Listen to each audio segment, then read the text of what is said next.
মাত্র ৭৯তম স্বাধীনতা দিবস উপলক্ষে আমি একটি কবিতা আবৃত্তি করব।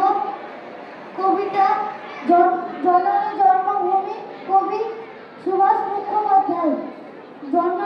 আমি ভীষণ ভালোবাসতাম আমার মাকে, কখনো মুখ ফুটে বলিনি। টিফিনের পয়সা বাঁচিয়ে কখনো কখনো কিনে আনতাম কমলা লেবু। শুনে মার চোখ জলে ভরে উঠত। আমার ভালোবাসার কথা মাকে কখনো মুখ ফুটে বলিনি। হে দেশ, হে আমার জননী, কেমন করে আমি তোমাকে বলি, যে মাটিতে আমি ভর দিয়ে উঠে দাঁড়িয়ে আছি, আমার দুই হাতের 10 আঙ্গুল তার স্মৃতি। আমি যা কিছু স্পর্শ করি সেখানে হে জননী তুমি। আমার হৃদয় বিনা তোমার হাতে বাজে। হে জননী, আমরা ভয় পাইনি।